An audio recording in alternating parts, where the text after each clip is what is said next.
Police પકડમાં ઊભા શખ્સને ધ્યાનથી જુઓ। આ કોઈ સાધારણ ગુનેગાર નથી, પણ આ આરોપીનો ગુનાહિત ઇતિહાસ જાણી તમે પણ ચોંકી જશો। આ શાતિર શખ્સ માત્ર થોડા પૈસા કમાવાની લાલચમાં ગેરકાયદે ગર્ભપાતનું નેટવર્ક ચલાવતો હતો। સુરતનો વરાછા વિસ્તાર, જ્યાં તબીબી વ્યવસાયને કલંકિત કરતી ઘટના બની। આ શખ્સ પાસે ડોક્ટરની કોઈ માન્ય ડિગ્રી નથી, છતાં ગેરકાયદે રીતે ગર્ભપાત અને ભ્રૂણ હત્યા જેવા ગંભીર ગુનાઓ આચરતો હતો। જી હા, ફાર્માસિસ્ટ રામગોપાલ ખંડેલવાલ, જે મમતા હોસ્પિટલના ઓઠા હેઠળ માસૂમ જીવોનો સોદો કરતો હતો। આ એ જ ગુનેગાર છે જે 6 મહિના પહેલા શિવાય હોસ્પિટલના નામે ગેરકાયદે ગર્ભપાત કરાવતા ઝડપાયો હતો। જેલમાંથી છૂટ્યાને હજુ થોડો જ સમય થયો, ત્યાં તો કાયદાનો ડર રાખ્યા વગર તેણે ફરી એ જગ્યાએ નવું બોર્ડ બારી મોતની દુકાન ખોલી દીધી। દરોડા દરમિયાન આ લેભાગુ તબીબના કાળા કારનામા જોઈને અધિકારીઓ પણ ચોંકી ઉઠ્યા। આરોપી માત્ર 10 થી 15 હજાર રૂપિયાની લાલચમાં મહિલાઓના સ્વાસ્થ્ય સાથે ચેડા કરતો હતો। હદ તો ત્યારે થઈ ગઈ જ્યારે તપાસમાં ખબર પડી કે તેનું નેટવર્ક મહારાષ્ટ્ર અને રાજસ્થાન સુધી ફેલાયેલું છે। એકવાર ગુનામાં ઝડપાયા છતાં તે ફરીથી કેવી રીતે આટલી સરળતાથી ક્લિનિક શરૂ કરી શક્યો, તે તંત્રની કામગીરી પર પણ ગંભીર સવાલો ઊભા કરી રહ્યું છે। હાલ પોલીસે આ ભ્રૂણના કાતિલની ધરપકડ કરી અને તેના આખા નેટવર્કની તપાસ શરૂ કરી છે।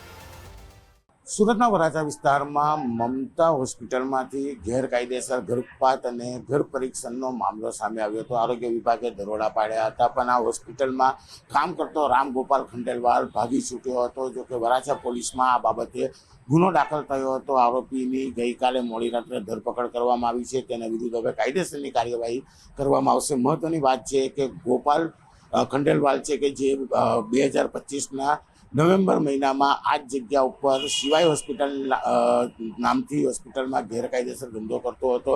આરોગ્ય વિભાગે દરોડા પાડી તેના વિરુદ્ધ ગુનો દાખલ થયો હતો, તેને જેલ ભેગો કર્યો હતો, પણ જામીન પર છૂટ્યા બાદ આ શિવાય હોસ્પિટલનું નામ બદલી મમતા હોસ્પિટલ કરી ફરી એક વખત ગેરકાયદેસર ગર્ભપાત અને ગર્ભ પરીક્ષણનો વેપાર શરૂ કર્યો હતો। જો કે સમગ્ર મામલે હવે આરોગ્ય વિભાગની સૂચના બાદ કાર્યવાહી કરવામાં આવી છે। જોકે આરોગ્ય મંત્રીએ આરોગ્ય વિભાગને સૂચના આપી હતી, જો ગોપાલ ખંડેલવાલ પર ગુનો દાખલ થયો છે, આ જગ્યા પર શિવાય હોસ્પિટલ પર ગુનો દાખલ થયો છે, તો તે જગ્યા પર અન્ય મમતા નામની હોસ્પિટલ ફરી કેવી રીતે શરૂ થઈ તેને લઈને આરોગ્ય વિભાગે ચોક્કસ નોટિસ આરોગ્ય વિભાગના અધિકારીને આપી છે। એટલે કે કહી શકાય કે આ સમગ્ર કાંડમાં જે પ્રકારનો ગોરખ ધંધો છે તે ધમધમી રહ્યો હતો। આરોગ્ય વિભાગને ચોક્કસ નોટિસ આપવામાં આવી છે અને કહી શકાય કે ફાર્મસી તરીકે કામ કરતા ગોપાલ વિરુદ્ધ 2025માં ગુનો દાખલ થયા બાદ માત્ર 11 મહિના બાદ ફરી એક વખત ગુનો દાખલ થયો છે। એટલે કે ટૂંક સમયમાં ફરી શિવાય હોસ્પિટલનું નામ બદલી મમતા હોસ્પિટલ કરી ફરી એક વખત ગેરકાયદેસર વેપાર કર્યો હતો। જોકે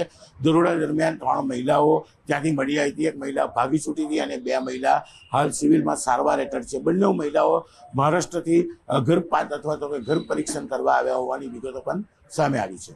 કેમેરામેન જીગર ગુગલ સાથે કીર્તિશ પટેલ, ન્યૂઝ 18 ગુજરાતી, સુરત।